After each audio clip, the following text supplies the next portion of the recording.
Osprey Orielle Lake is the founder and president of the Women's Earth and Climate Caucus and co-chair of international advocacy with the Global Alliance for the Rights of Nature. She's also the author of Uprisings for the Earth, Reconnecting Culture with Nature, and a celebrated sculptor.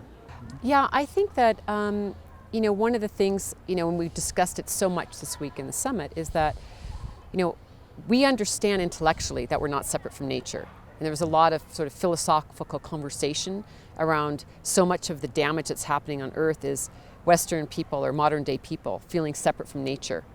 And I think there's a whole historical reason how that happened, which is too long of a story for now, but we've had that understanding that we feel disconnected from the trees, from the land, from the water, and not that this is our mother, but other, nature as other. And I think one of the most central ways that we can change that is by having quiet time in the natural world. It's something not very many modern day people do. Over half the world's population now lives in cities. So having quiet time wherever you live, for me it's the redwoods of Northern California and the Pacific Ocean.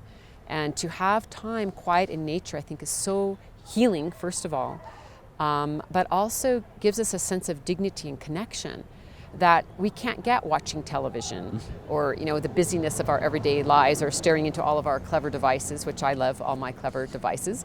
But I think that if we actually don't have time in nature or time in that quietude, we don't get the kind of reflection about who we are, first of all, as human beings.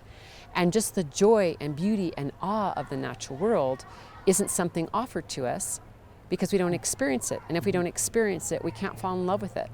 And I think, in addition to all of our passion about, survival right now, the other aspect is just the beauty and awe-inspiring fact of nature and the numinosity of life that so many people are missing out on. And I think this is a piece we can never leave out because, one of the problems, as we've been discussing, is our economic structure, and a big part of that, what drives it, is consumerism. And as I wrote about in my book, I think, I don't think it's the only reason, but there's a huge component of consumerism that's based on a deep emptiness that modern day people have spiritually and emotionally.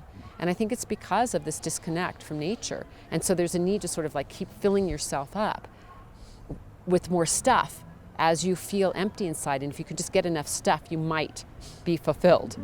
And, a good walk along the ocean regularly, and on an ongoing basis, not it's like a special thing on vacation, we go to Hawaii, but really understanding that we need time in nature to feel this deep connection and to see the stars at night and get the measure of us living on a planet by seeing the stars and the cosmos is really key to this work.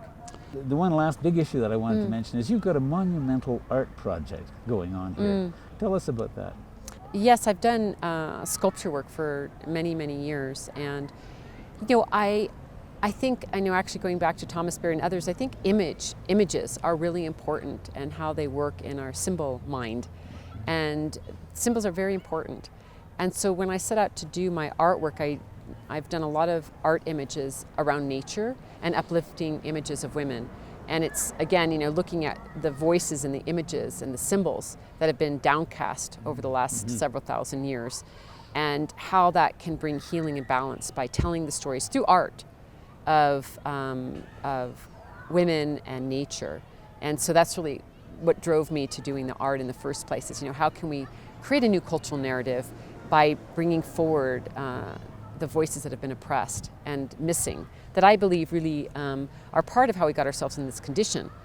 Imbalance in nature is never a good thing, and imbalance in human society is not a good thing, as we've seen. For me, it's not about pushing men down, but it's about lifting women up, and women and men and the balance of female and male working together. And I think that that's going to make a huge contribution to changing our society. So tell me about the sculptures.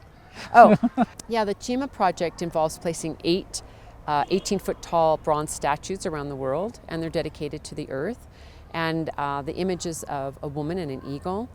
And she's carrying a torch of hope and peace. And around the torch, there's a ring of 5 colored stones representing all the peoples of the world. And then an image of the earth. So it's like all of us together holding the earth. And Chima is an ancient root word that means fire or light. So it's really seeing like the center fire or the light of the people and lighting the way to this new paradigm that we're all looking at together. Osprey Orielle Lake, author, artist, and activist. If you enjoyed this interview, you may want to look at our interviews with other artists like wildlife painter Robert Bateman or poet and farmer Brian Brett. On the subject of the rights of nature, of course, we have a whole array of interviews, beginning with legal scholars Dr. David Boyd and Dr. John Borrows, and with many more to come. For The Green Interview, I'm Silver Donald Cameron. See you next time.